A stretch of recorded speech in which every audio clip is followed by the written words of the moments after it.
ऐसा है ना, भौंकने वाले कुत्ते कभी काटते नाही, असं आहे ना. असे कोणी जिहादी गोलटोपी दाढीवाले आमच्या महाराष्ट्रात येणार, हिंदू राष्ट्रामध्ये उभं राहणार आणि अशा पद्धतीच्या धमक्या देणार की उद्या कल बुरखेवाली भी इधर पंतप्रधान बनेगी. म्हणजे आमच्या इकडचे हिंदू समाजाला हा धमकवणं आहे, इशारा देणं आहे की तुम्ही जास्त वेळ हिंदू राष्ट्र राहणार नाही. तुमचे सगळे मठ मंदिरं उद्या बुरखावाली बसली तर सगळे आम्ही बंद करून टाकू, सगळ्या सणासुदी बंद करून टाकू. तुम्ही घरात जय श्रीराम पण बोलू शकणार नाही. हा हिंदूंना धमकवण्याचा प्रकार आहे. म्हणून ह्याला जसा तसं उत्तर महाराष्ट्रातला हिंदू समाज 15 तारखेला निश्चित पद्धतीने देईल. उद्धव साहेब मुख्यमंत्री असताना त्यांना म्हणजे फडणवीस साहेबांना आणि एकनाथ शिंदे साहेबांना बसवण्याचा कट कारस्थान होतं. नाही, पण उद्धव ठाकरे राहिलाच होता त्याच्यासाठी मुख्यमंत्री. महाराष्ट्रासाठी नाही झाला होता तो मुख्यमंत्री. 24 तास कधी फडणवीस साहेबांना अटक करणं, एकनाथ शिंदे साहेबांना अटक करणं, राणे साहेबांचं घर तोडणं, आमच्यासारख्या माझ्यासारख्या संतोष झुरी, संदीप देशपांडे अशा सगळ्या कार्यकर्त्यांना खोट्या केसेसमध्ये अटक करणं, आतमध्ये हाच एक कलमी कार्यक्रम उद्धव ठाकरेंचा होता. अजून काय होता तेच आता बाहेर आलेलं आहे.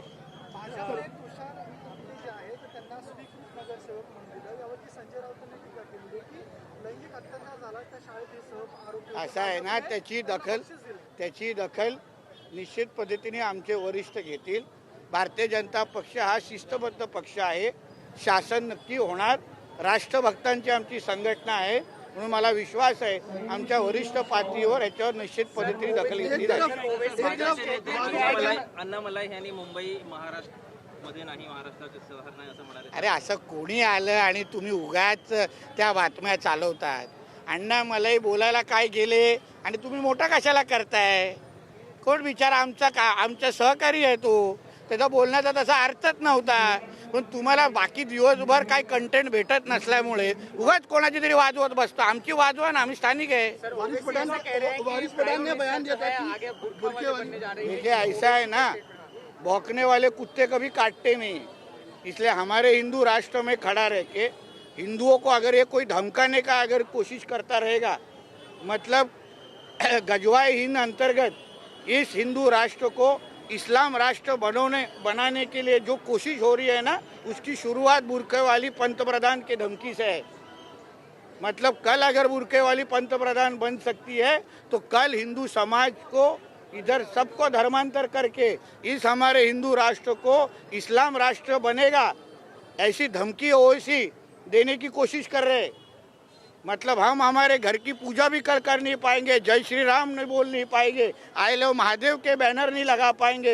ये धमकी जो देने वाले लोग हैं ना, इनको वापस महाराष्ट्र में खड़ा रहने देना है कि नहीं, ये अभी आगे जाके सोचना पड़ेगा. महाराष्ट्र के जमीन पर आकर ही बार बार ये बयानबाजी की हो रही है. एक तरफ वारिस पठान भी कहते हैं कि खान बुरखा वाला क्यों नहीं बन सकता, असरुद्दीन ओवैसी हो, उनके भाई हो, बार बार महाराष्ट्र की जमीन में आके क्यों ऐसा. आप चिंता मत कीजिए, इसलिए तो बोला ना, बार बार अगर कुत्ते इसी तरीके से अगर भौंकते रहे ना तो उनकी नसबंदी कैसी करनी है ना, हमको अच्छी तरह से आता है.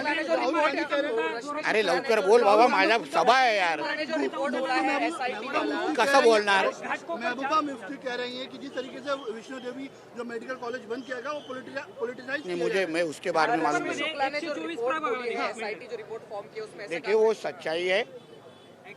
उद्धव ठाकरे उसी के लिए मुख्यमंत्री बने थे. 24 घंटे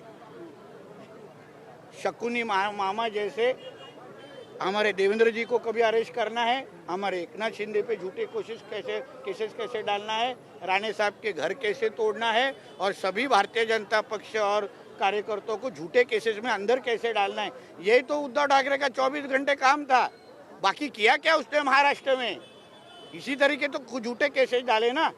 और हम लोग इसलिए तो अभी जो कुछ भी बाहर निकल रहा है ना, उसके सब क्या है कर्म बाहर निकल रहे. राहुल गांधी कह रहे हैं भारतीय जनता पार्टी 124 मध्ये मराठी 14,000 आहेत आणि मुस्लिम 13,000 आहेत, पण उबाटाकडून मुस्लिम मतदाराला हे दिलंय. तर नवीन काय आहे, तर हे कशा पद्धतीने उद्धव ठाकरेचं राजकीय धर्मांतर झालेलं आहे, समजून घ्या, झालेला आहे. तो उद्धव अब्बा आहे. तो आता तो उद्धव आपला राहिलेला नाही, म्हणून त्याला हिंदूंची मताची गरज राहिलेली नाही, हिंदूंना गृहीत धरत नाही.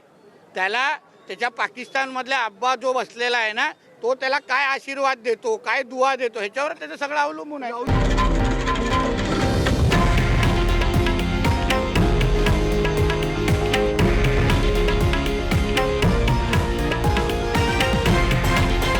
हे आहे देशातील नंबर 1 न्यूज नेटवर्क आणि आपण पाहत आहात TV9 मराठी, एकमेव.